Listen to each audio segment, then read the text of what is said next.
John Dennis. Yeye na mimi tulihusika katika ajali ya barabarani. Ninachokumbuka ni kusikia breki na mgongano. Mume wangu alikuwa kwenye sakafu ya matatu, huku mkono mmoja ukining'inia kwenye kiti kimoja, na alikuwa amepoteza fahamu. Hivyo nilijaribu kumuita na kumgonga mpaka akazinduka. Basi alipoamka aliniambia sisikii miguu yangu. Daktari Okanga aliingia na kutukusanya chumbani, na akatuambia Dennis hataweza kutembea tena. Ilinivunja moyo kwa sababu amekuwa mume wangu kwa miaka kama 12. Kisaikolojia siko sawa. Nafanyiwa ushauri.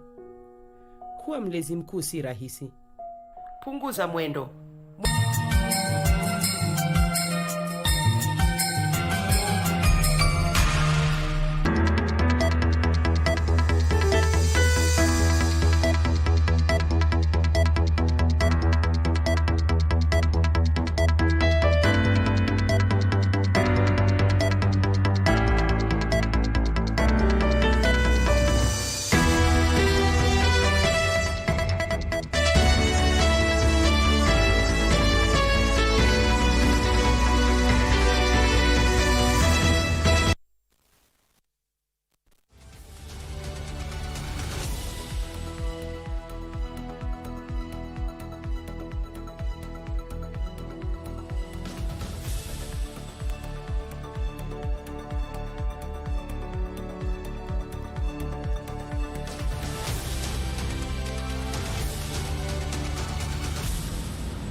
Good evening, welcome to Prime Edition. I am Cynthia Nyamai. Now tonight, the judiciary is weighing in on the youth abduction. We do have that story for you. And also we'll be telling you a little bit about how Kenyans have been celebrating and enjoying Boxing Day. And we do have a special end of year review. We'll be talking all parliament and politics and in business. As usual, it is Thursday, so we do have the young entrepreneurs' stories as they share their journey. And in sports, we will be telling you more about the motocross season. That and much more is coming up, but first, let's have the highlights.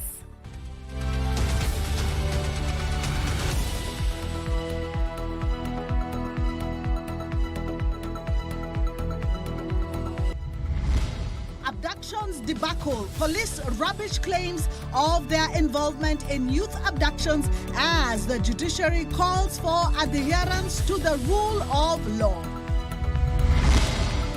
Boxing Day fit. Kenyans celebrate the day by making merry while others choose to spend time with the less fortunate to mark Boxing Day.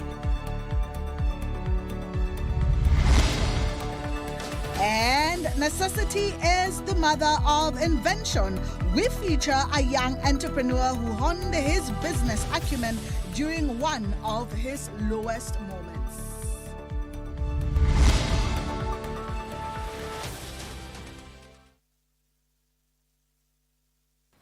Welcome back. Our sign language interpreter is Lensa Ondingo. And remember, we would love to hear from you. You can send us your comments and views on our social media pages. That's KBC Channel 1 on Twitter, Facebook, and also on Instagram. And you could send me a comment also on Cynthia Nyamai.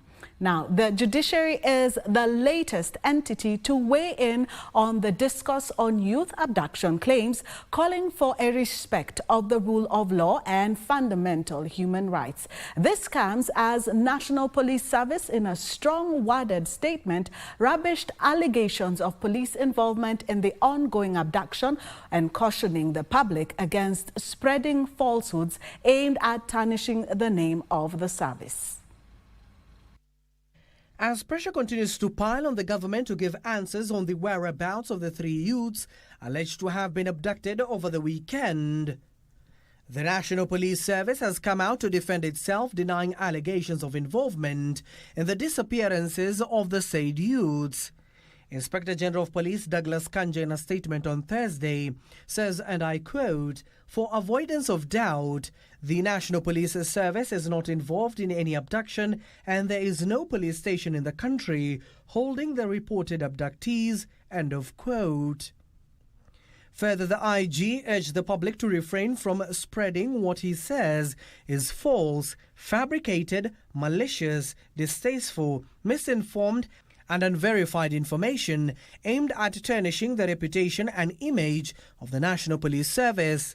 But as the police denied any involvement in the alleged abduction, the judiciary joined the growing list of institutions calling for a respect of the rule of law. In a statement released on Thursday, the judiciary urged security agencies and all connected entities to adhere to the law and safeguard fundamental rights and freedom. Wherever they are, and you can see their names: Bernard, Peter Muteti, Bernard Kavuli, Billy Mwangi, and Gabriel Supiet. We pray that wherever they are safe, and that those that are holding them will bring them back safe. But let us do it by the law, because in Kenya we have a law and we have a constitution that is guiding us. Let us not forget that we have a constitution. Serikali pia iko na sheria zao za kukamata mtu ambaye hatii sheria, lakini tunaomba wakati unashika mtu ijulikane kwamba ni serikali ndio amechukua hiyo fursa. Among those to have been abducted are 24-year-old Billy Mwangi, who is said to have been forcibly taken from a barber shop on Saturday by 4 armed men. Also in the list is Peter Muteti and Bernard Kavuli, who was abducted in Ngong Town in an incident that was captured on CCTV cameras, capturing the attention of the Independent Policing Oversight Authority (IPOA), who have since launched investigations. We have to watch on our freedom of sharing or freedom of speech, because if we didn't check up freedom of speech, we can destroy our own land. We also want to call a stop to the abductions that we are seeing. These are acts of darkness. These are not acts of the light. Let that person be arrested in daylight, brought to the court of law. Au kama yeyote yule anayenisikiliza wakati huu, it is bringing us back many years before independence. Na haya hata tusaidia hata kujenga confidence ya vijana wetu wa kesho. Tafadhali watoto wetu ndio future yetu. Wale vijana wako university tukioa wote, au wale wasichana ambao wako university na wako kwa vyuo vikuu tukiwaoa, we are now going back to where we were in 1963. Gone were those days when they used to arrest you and take you to Nyayo House. But at least then you're being taken to Nyayo House, which is a government institution. These days you're being taken to unknown places. We don't know, we don't want this kind of primitive things to happen in our country.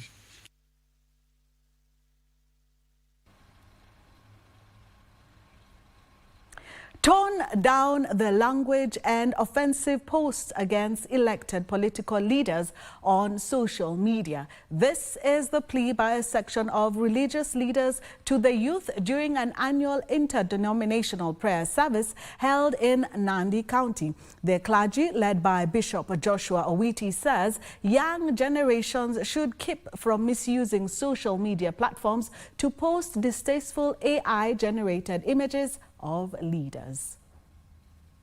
Our leaders.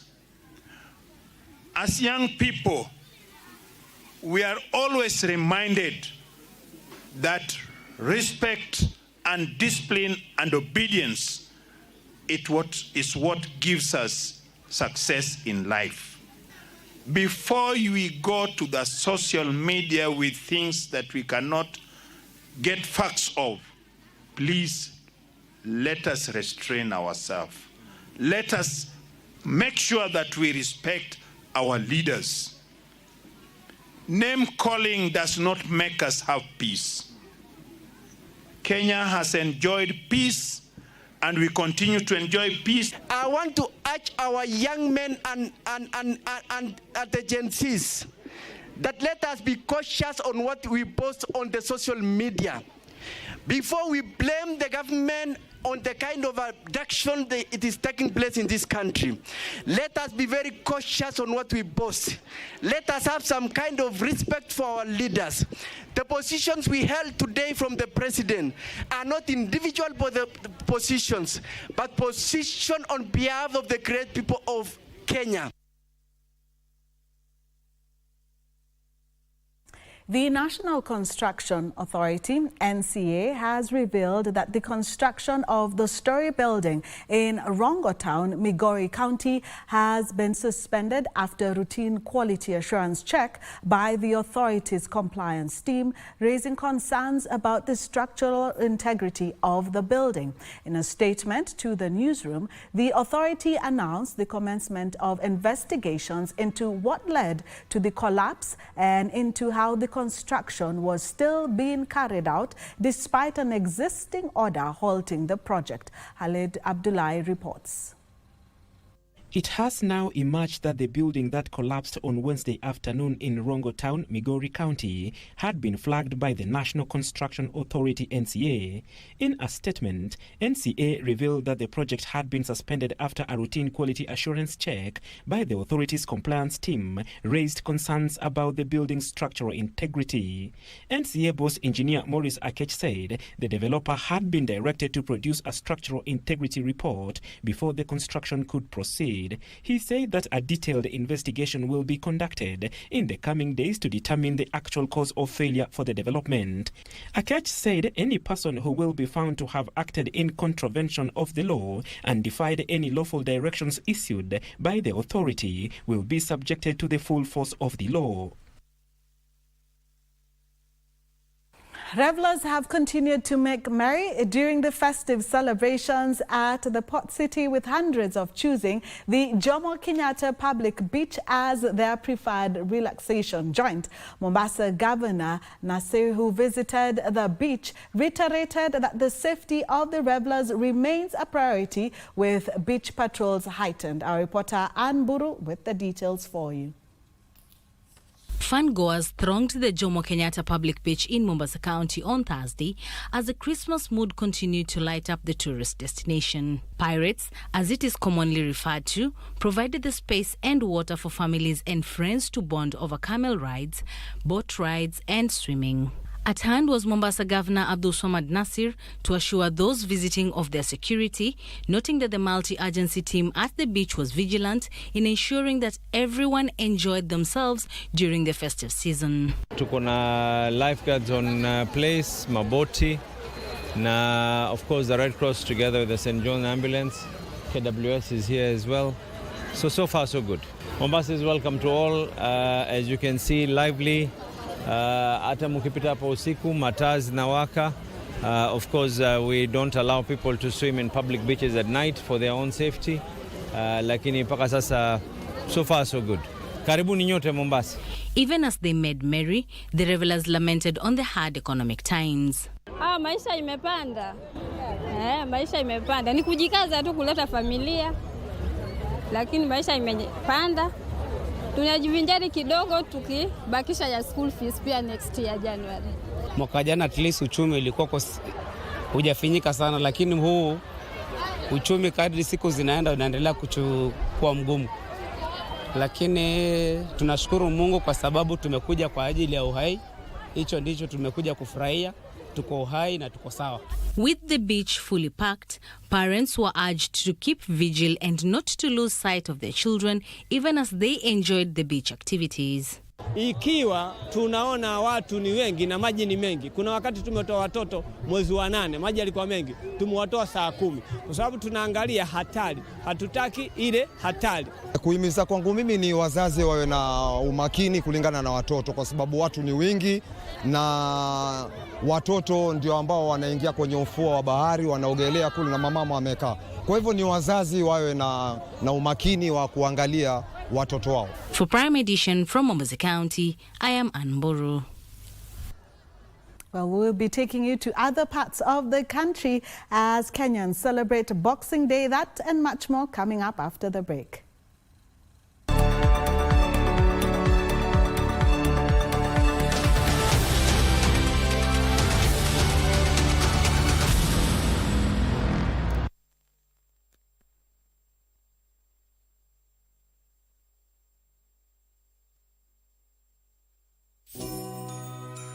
Christmas ni sahi ishafika na ni kubwa kubwa. Kweli? Hii Kristi ni bomba na Blue Santa kupitia star 570 hash option 1. Rudia. Star 570 hash option 1. Iko PlayStation 5 na 55 inch TV na iko 500,000 Kenyan shillings. Na mbuzi moja? Na mbuzi. 1 million Kenyan shillings na Samsung S24 Ultra. Na mbuzi moja? Iko 2 million Kenyan shillings na iPhone 16 Pro Max. Na mbuzi mbili. Blue Santa amekuja na zawadi kibao. Na ni kubwa kubwa. Hapa kuna ndogo ndogo. Hapa Christmas ni bomba.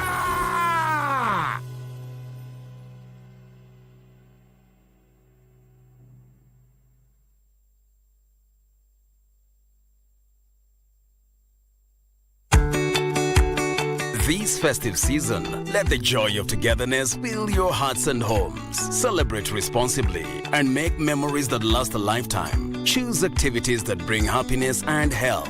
Avoid alcohol and drugs in this festive season. We're working together to ensure everyone's safety. Report illegal alcohol and drug activities in your area. This festive season, let's protect what matters most, our lives and those we love. Celebrate responsibly.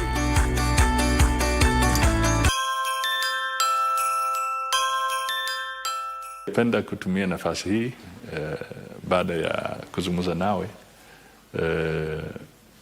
kuwatakia Wakenya wote heri na fanaka za Krismasi, na pia tunawatakia mwaka mwema wa 2025, mwaka ambao utakuwa na umaarufu mwingi kwao na kwa jamii zao. Asante sana.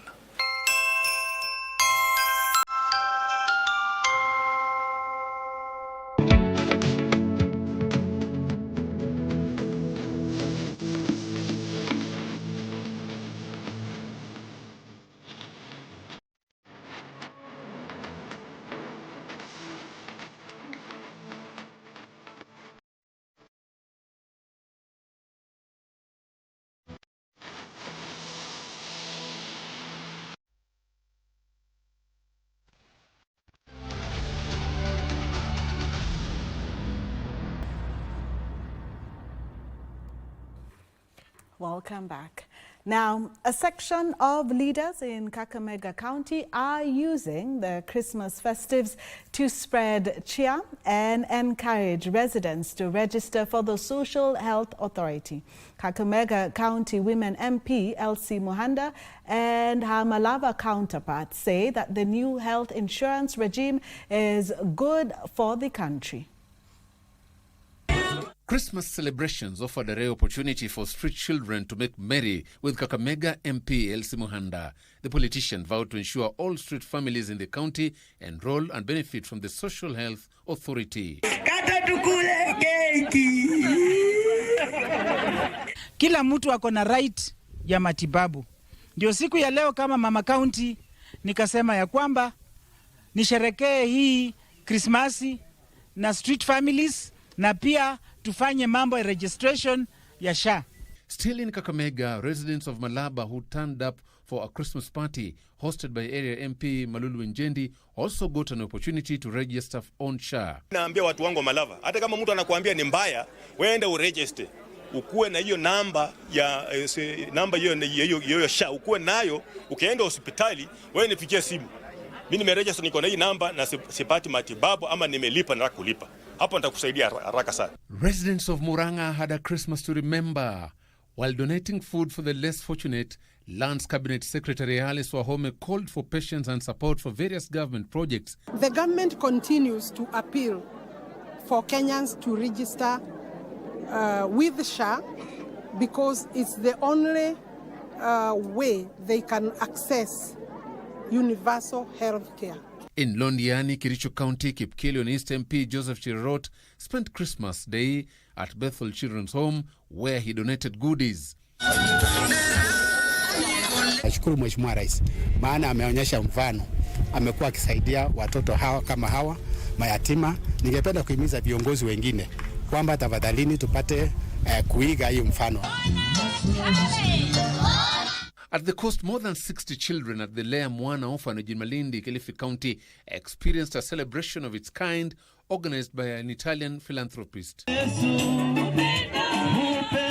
Meanwhile, more than 100 widows and orphans from Matisi and Tuan slums in the outskirts of Kitale town received Christmas goodies donated by well-wishers. Nimepata chakula ya Krismasi, nimefurahi na kupata na maneno ambapo inaenda kunijenga. Joseph Wahungu for Prime Edition.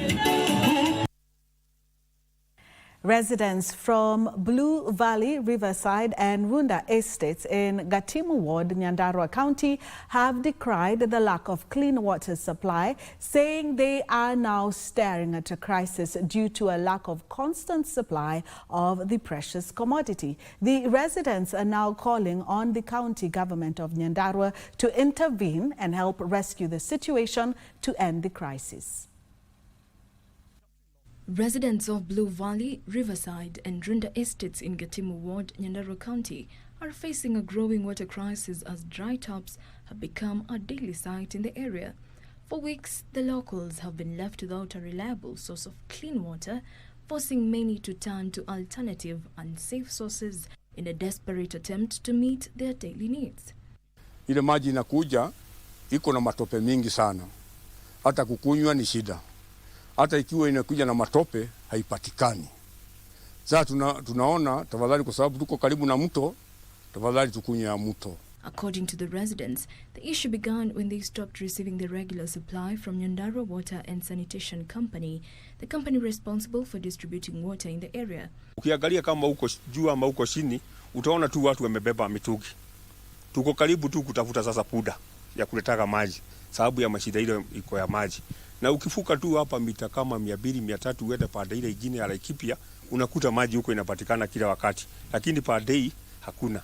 Despite repeated complaints and inquiries, residents say no clear explanation was given until recently when it emerged that the water supply had been cut off by the Nyahururu Water and Sanitation Company, which supplies water to Nyandarua Water and Sanitation Company. Kampuni zote mbili ziko na ushirikiano wa usambazaji wa maji, na kwa muda wa miaka miwili kampuni ya Nyandarua imekuwa na shida sana kulipa malipo ya maji yale yametumia kutoka Nyahururu Water and Sanitation Company.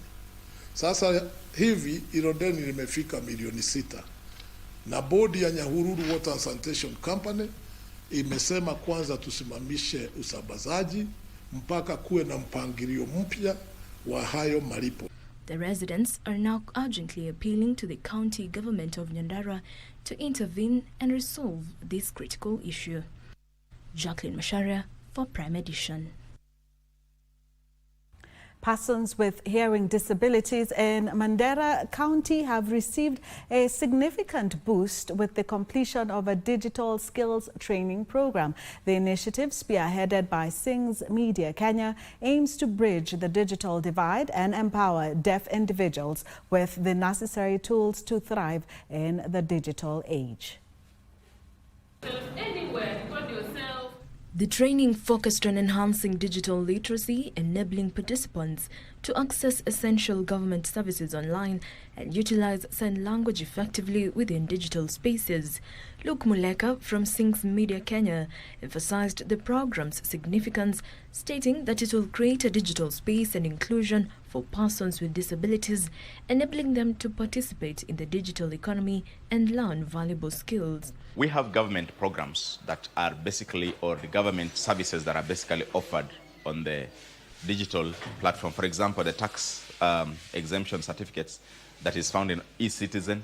We also have birth certificates that are found on eCitizen. We have the issues to do with the ID application found on eCitizen. Police, the police certificate that is found, that's a good conduct certificate from the police, for the police, that is found on eCitizen. We've realized that some of these persons with disabilities are missing out. Beneficiaries expressed immense gratitude, highlighting the program's profound impact in opening new avenues for personal and professional growth. This is my very first time to be invited here at the training.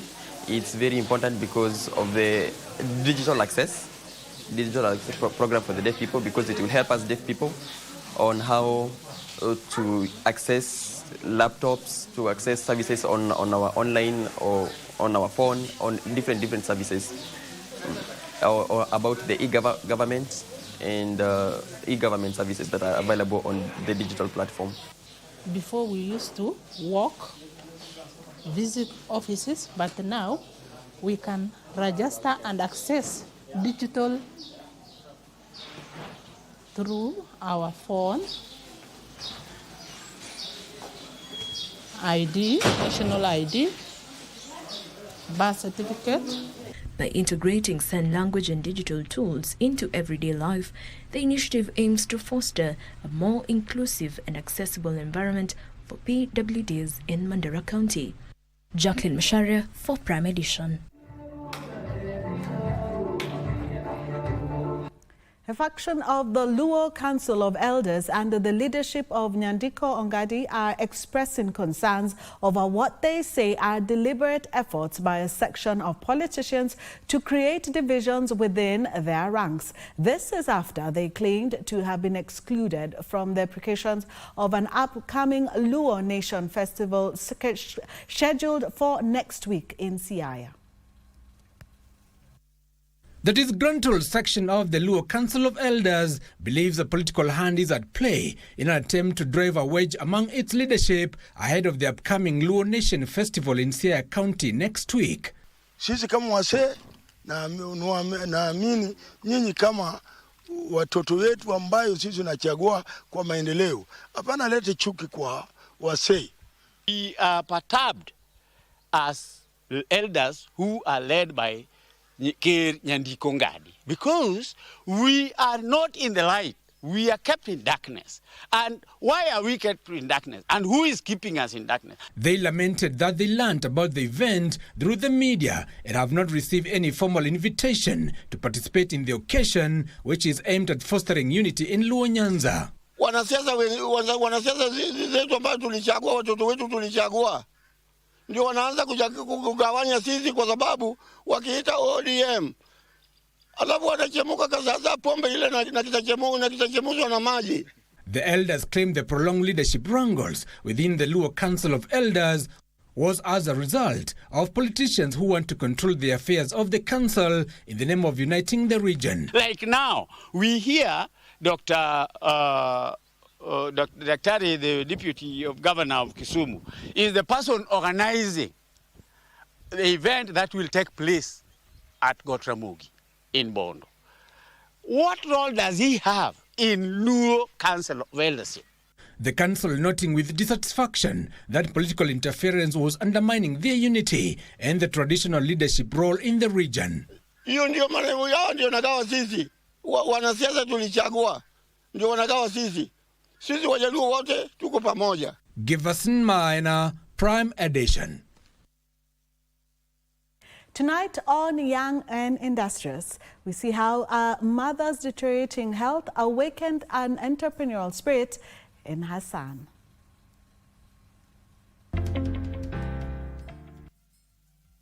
Andrew Wachira founded Kombucha Kenya at one of the lowest moments in his life. His mother had just been diagnosed with diabetes, and the family found itself in a desperate search for a remedy.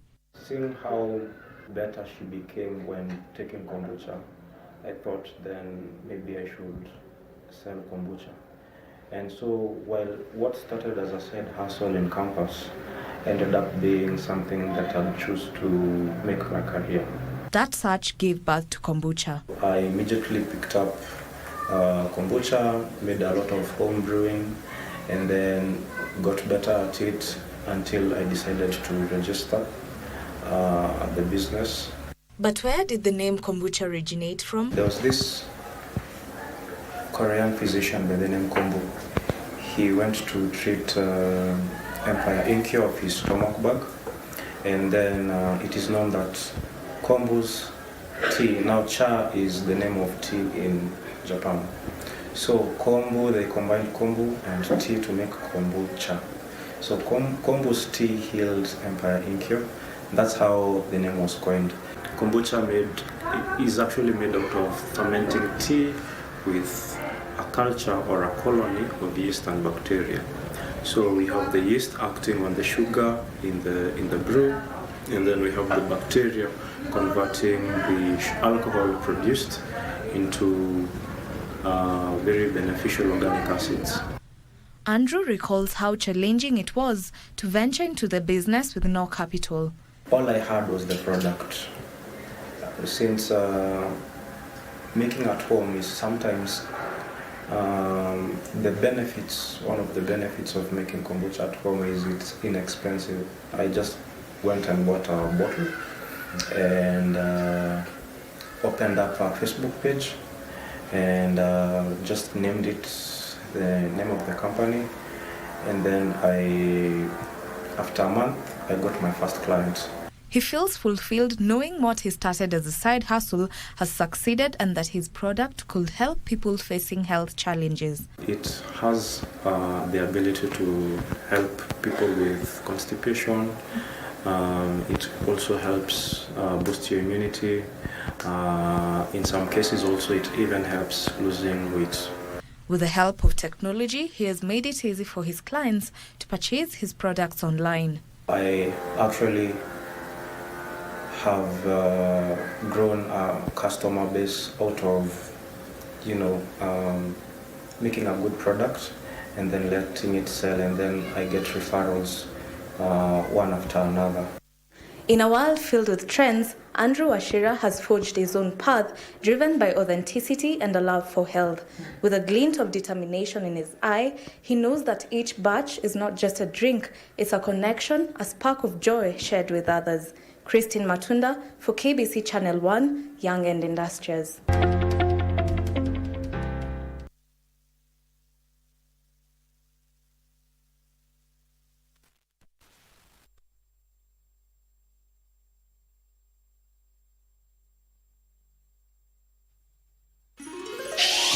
Star 570 hash.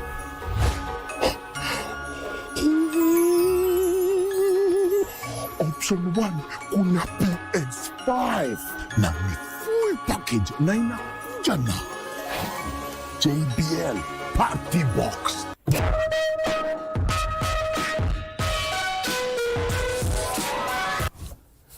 Hiyo boom experience pia iko.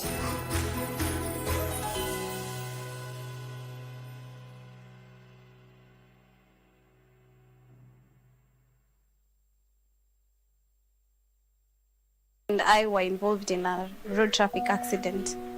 All I remember is hearing brakes and a crash. My husband was on the floor of the matatu with one hand hanging to one seat, and he was unconscious. So I tried calling him and hitting him until he woke up. So when he woke up, he told me, I can't feel my legs. The doctor came in, Dr. Okanga, and he told us Dennis will never be able to walk again. It broke me because he's been my husband for 12 years. Psychologically, I am not fine. I'm doing counseling. Being a primary caregiver is not easy. Slow down. Speeding ruins lives.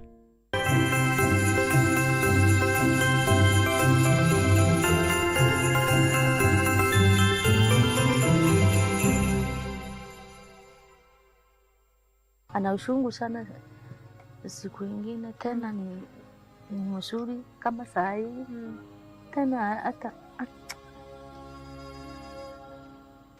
takula ni sinda. Tumeshindwa kabisa. Sasa kama mimi ni kijana hivi, niko nyumbani. Vijana wenzangu wengine wanafanya kazi, mimi niko nyumbani. Najua si rahisi. Si rahisi. It is Christmas. Time to celebrate, time to share with the less fortunate. It's time to give. Let's do this.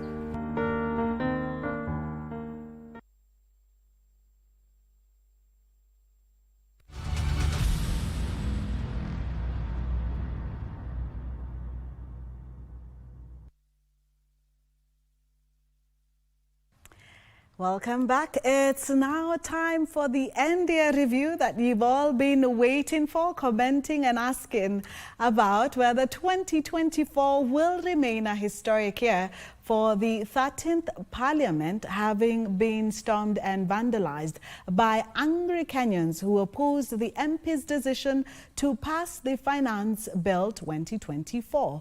This was an event that hadn't been seen before and forced President William Ruto to send the controversial bill back to Parliament with instructions to delete all the clauses. Barely 4 months later, the two houses of Parliament in an unprecedented move voted to impeach the Deputy President Rigathi Gachagua from office. Here's a summary of key highlights of Parliament for the year 2024. Now therefore put the question, which is that the Affordable Housing Bill, National Assembly Bill number 75 of 2023, be now read a third time. Will as many other opinion say aye? Aye. Will as many other opinion say nay? Nay.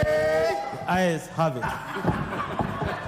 it. The year 2024 for the 13th Parliament started with representatives of Kenyans appearing to defy the call for Kenyans opposed to the controversial Affordable Housing Bill 2023. The bill, which provided for the legal framework for deducting 1.5% from all pay-slipped employees, was passed by both houses in February despite the public outcry. Order, honorable members, order. Order. Tell us, can you go to the bar? Barely 3 months later, the August House defied the will of the electorate when they passed the controversial Finance Bill 2024 that proposed enhanced taxation. Honorable members, the results of that division is as follows. Ayes, 195. Nays, 106. Abstentions, nil. Spoiled votes, 3. The ayes have it.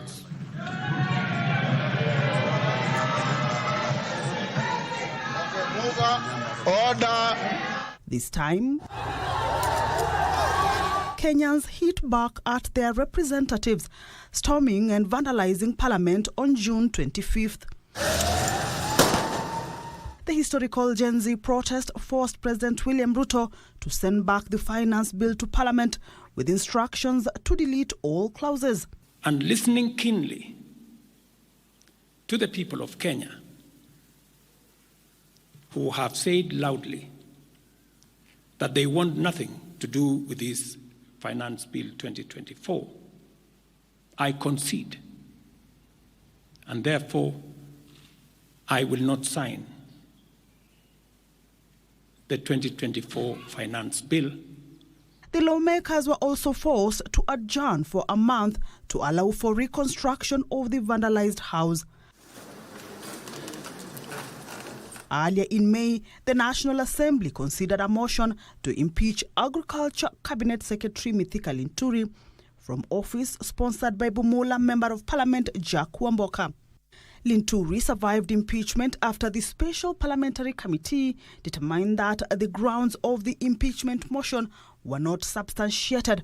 The allegation under ground 1 on gross violation of the Constitution or any other law, ground 2 on serious reasons for believing that the Cabinet Secretary has committed a crime under national law, and ground 3 on the gross misconduct as outlined in the special motion are unsubstantiated. A similar fate of survival befell Kericho Governor Eric Mutai, who, after being impeached by Kericho County Assembly, was served by the Senate on grounds the County Assembly's vote failed to attain the required threshold. It is our argument that 31 is not the same as 31.3. How do you treat a fraction where it relates to human beings? Are you going to say because it's 0.3 you dismiss it and scale it down to 31, or even 0.3 itself represents a person? Again, Mr. Speaker, sir, you will note that this is an issue that has been contested. We will be producing evidence before you to indicate indeed that that threshold was met. The hearing proceedings on the proposed removal from office by impeachment of Honorable Dr. Eric Kipkoech Mutai, the governor of Kericho County hereby terminates. In August, however, Meru Governor Kawira Mwangaza was impeached after 2 unsuccessful bids by the county assembly.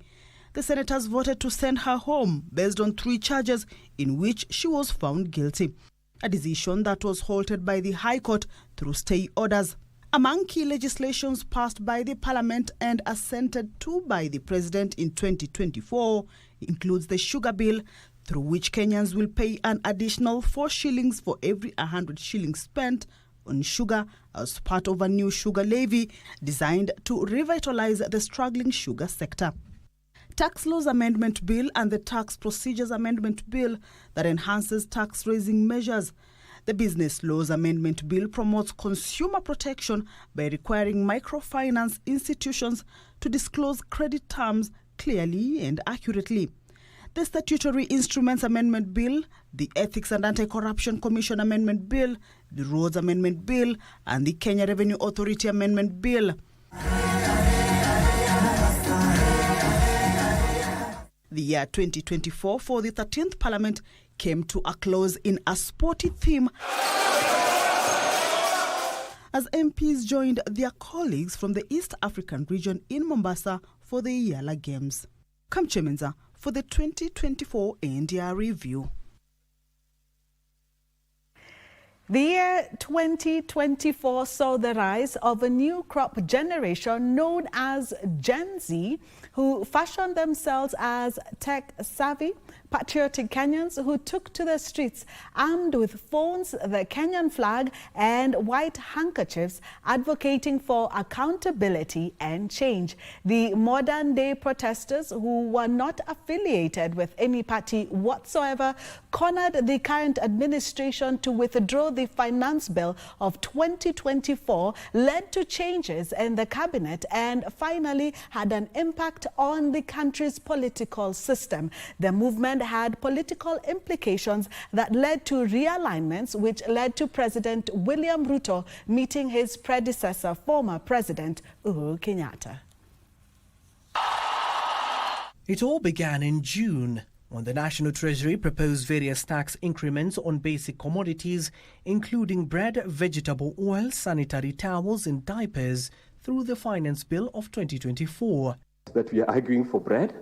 I think Parliament should be especially cautious in a country where 30% of children under the age of 5 have shown persistent lack of food, which has led them to be stunted. We appreciate that this tax is quite steep. We look at the factors that insurance right now is going at 4 to 5% at a comprehensive level. Adding a 2.5% can be quite significant on taxpayers. Are the taxes we are paying going to what will benefit Kenyans generally, or they are misplaced and they are not put in a way that it comes back to me? The controversial bill will spark anger initially among its Kenyans online before morphing into an anti-tax revolt. This will later see an influx of thousands of peaceful Gen Z protesters at the Nairobi city centre calling for a total rejection of the controversial bill. Armed with their smartphones, a Kenyan flag and water bottles, they braved tear gas canisters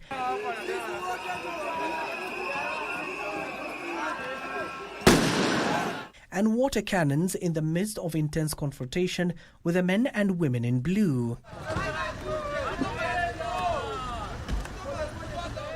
This even as lawmakers remain adamant and continue to process the bill in Parliament in a move that fired up the protesters. The invasion of Parliament was the climax of the demos. The legislators hurriedly passed the bill and began to scamper for safety as the angry protesters overpowered police, felled the perimeter wall and forcefully gained entry.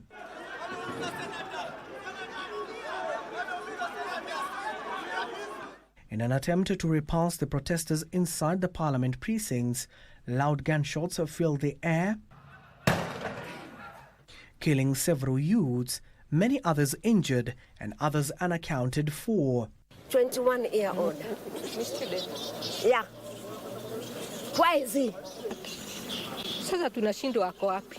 Anti-tax poster boy Rex Masai was among those who succumbed to the gunshot wounds.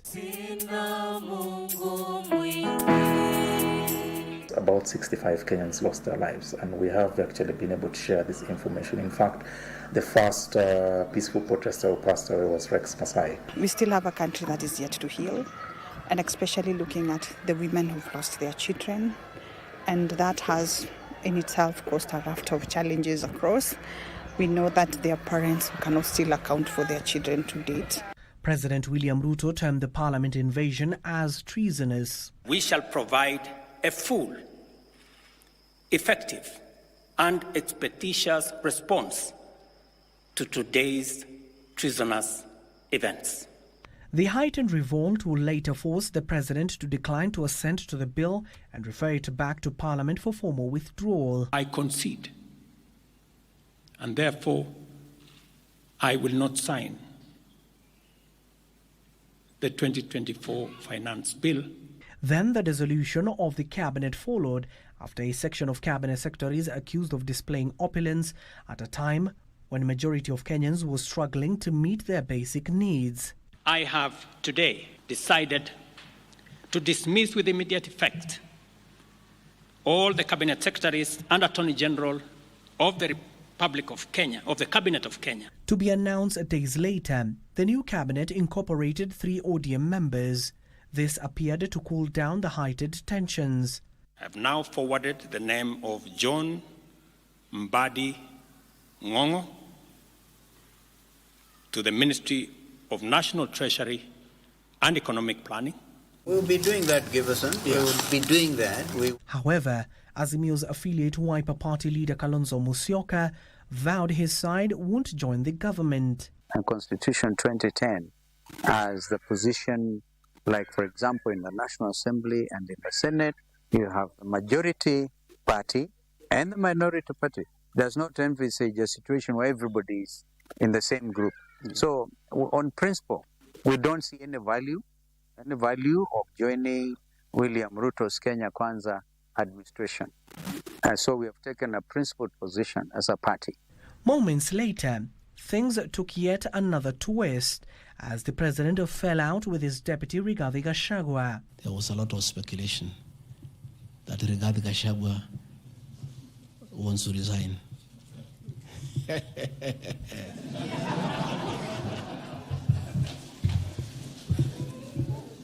He was accused of insubordination and spewing tribal hate. He would eventually find himself facing an impeachment in Parliament. The grounds themselves constitute about 42 pages, and with the rest of the material, we have about nearly 100 pages.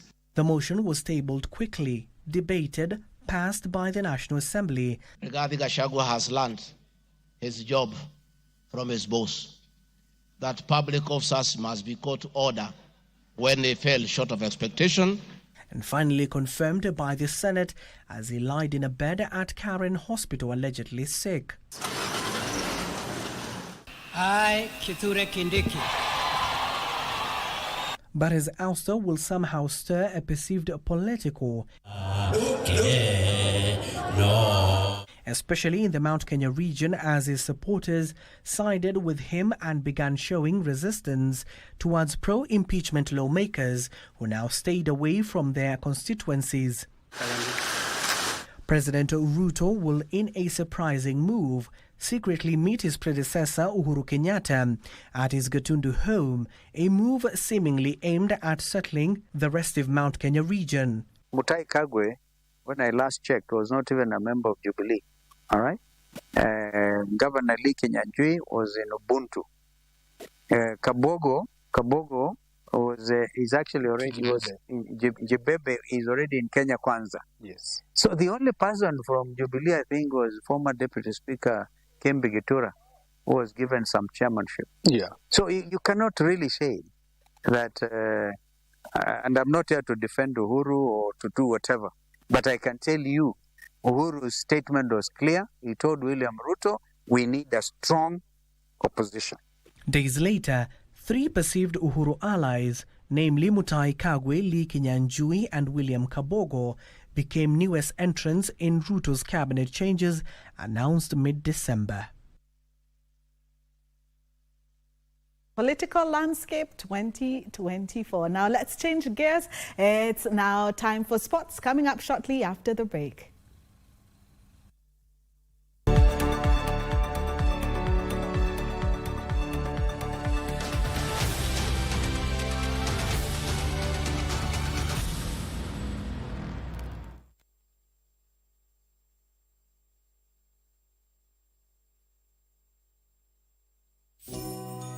Christmas ni saa hii ishafika na ni kubwa kubwa. Kweli? Hii Kristi ni bomba na Blue Santa kupitia star 570 hash option 1. Rudia. Star 570 hash option 1. Iko PlayStation 5 na 55 inch TV na iko 500,000 Kenyan shillings. Na mbuzi moja? Na mbuzi.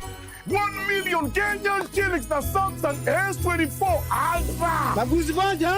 Iko 2 million Kenyan shillings na iPhone 16 Pro Max. Na mbuzi mbili. Blue Santa amekuja na zawadi kibao. Na ni kubwa kubwa. Hapa kuna ndogo ndogo. Hapa Christmas ni bomba.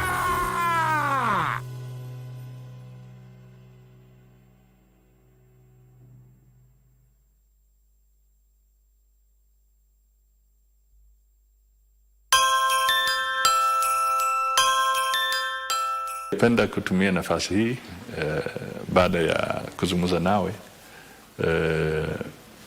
kuwatakia Wakenya wote heri na fanaka za Krismasi, na pia tunawatakia mwaka mwema wa 2025, mwaka ambao utakuwa na umaarufu mwingi kwao na kwa jamii zao. Asante sana.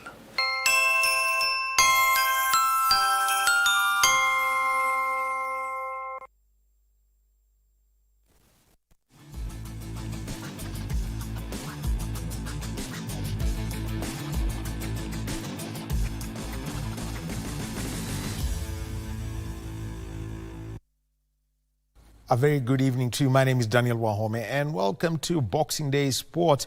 And, you know, as the year comes to an end and ahead of the 20th World Athletics Championship set for Tokyo, Japan next year, we focus on the world records broken by Kenyan athletes in the year 24. Among the record breakers were Faith Kipyegon, Beatrice Chebet and Emmanuel Wanyonyi. Barclay Feather has a story. Emmanuel Wanyonyi, the only male Kenyan athlete to win an Olympic gold at the Paris Olympic Games, was also the only Kenyan man to break a world record in 2024, setting a new world record in the mile in April with a time of 3 minutes 54.6 seconds in Germany.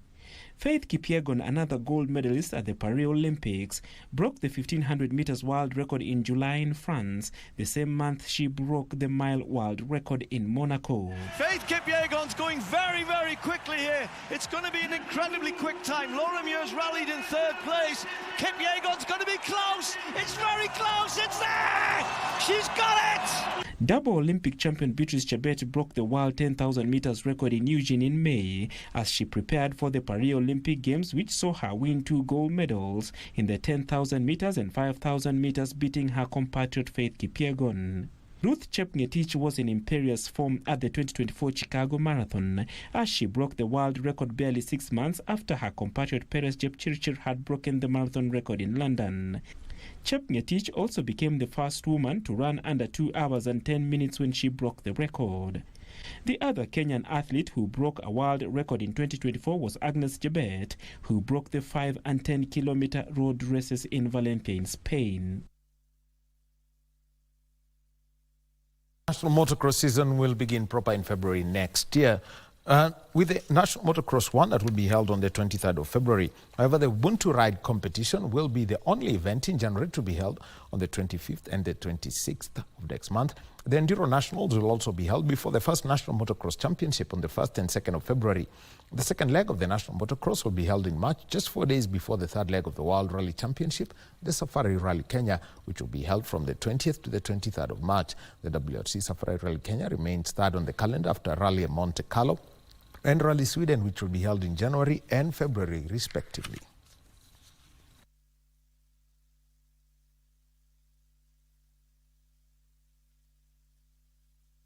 Now, Jane Mwendwa could not hide her excitement as she basks in the glory of a significant victory after walking away with a breathtaking 51,461,253 shillings in this week's 13 out of 30 in the jackpot. And this is out of the 17 SportPesa Mega jackpot. The water business lady from Isiolo clinched an impressive 13 out of 13 in the 17 Mega jackpot bets, right, defying the odds and turning what initially felt like a distant dream into a life-changing reality. This extraordinary win not only highlights Jane's exceptional luck, but also adds a thrilling chapter to the next narrative of ordinary individuals achieving extraordinary financial exploits.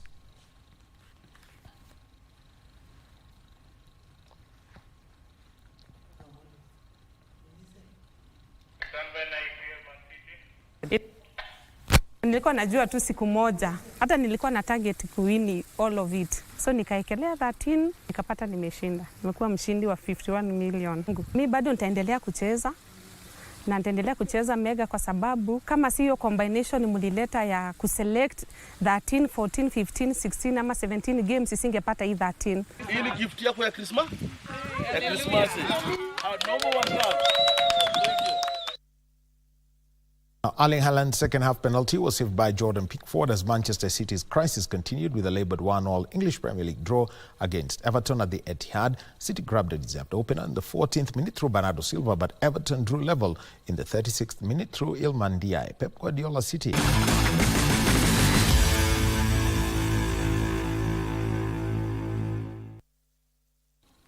So that's the sport for tonight. Just an update on the EPL. Bournemouth Crystal Palace ended scoreless. Fulham 2-1 winners over Chelsea. Newcastle 3-0 winners over 10-man Fulham. Newcastle United 3-0 winners over 10-man Aston Villa. Nottingham Forest 1-0 winners over 10-man Tottenham Hotspur. And West Ham 1-0 winners over Southampton. Meanwhile, Wolverhampton Wanderers leading 10-man Manchester United by a goal to 0. 70 minutes played. Bruno Fernandes was sent off in the 47th minute. And still to come, Liverpool versus Leicester. A full wrap of that coming in our news bulletins tomorrow. My name is Daniel Wahome. Back to you, Cynthia. Thank you, Wahome. Just a message from Getich, who says that he enjoys the end of year review. We will be having more for you throughout this week. From me and the rest of the team, we do want to wish you a very good night and happy holidays.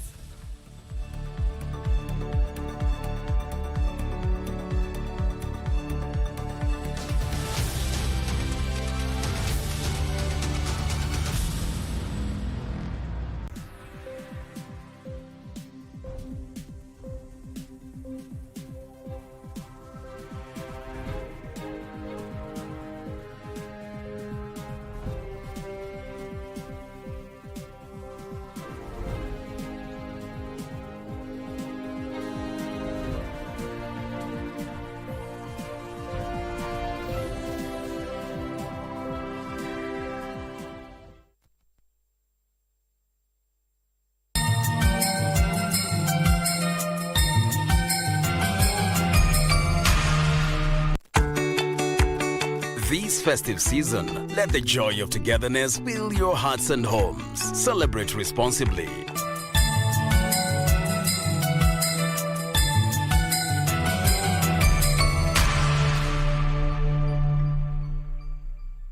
Report illegal alcohol and drug activities in your area. This festive season, let's protect what matters most, our lives and those we love. Celebrate responsibly.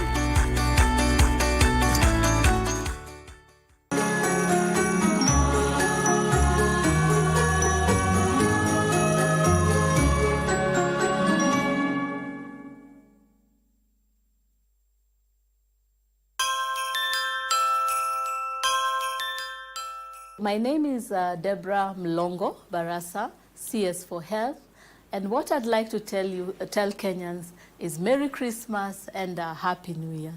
Let us remember, do not drink and drive because there are higher chances of getting road traffic accidents, especially during this festive season. I am also encouraging you to register. Afya yangu, jukumu langu, tujisajili.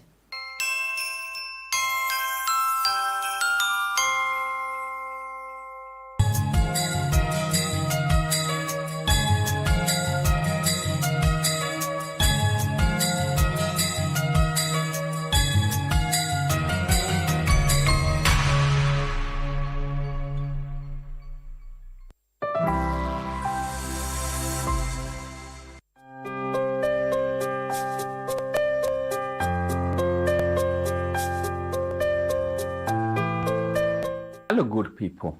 This is Save a Life. My name is Dr. Joseph Moremi. This Christmas is time to give, time to reflect what God has done for you, time to thank God for a gift of life. And as you reflect, let's give, let's share with the less fortunate in the community. And Save a Life gives you that opportunity to partner with us as we help the less fortunate in the community, to help those who are sick and they cannot afford to pay for their medical bills. And thank you for your continued support. As we normally say, our service to humanity is service to God. We are here to serve God. We want to start with what we have done. It was a great year. From Eastern, Western, Nyanza, all over the country. Central, tukaenda Kirinyaga, is a lady going to Auma, all the way from Nyanza. Alikuwa pale, alikuwa na tumor na watu walikuwa wamesema amerogwa. Tukamchukua, tukampeleka hospitali, and now that lady she's doing well. Tukatoka hapo, tukaenda kule sehemu ya Homa Bay. Tukapatana na msichana anaitwa Auma Mboya. Tukamchukua, alikuwa na tumor kubwa sana. Tukampeleka hospitali, Auma Mboya, she's doing well.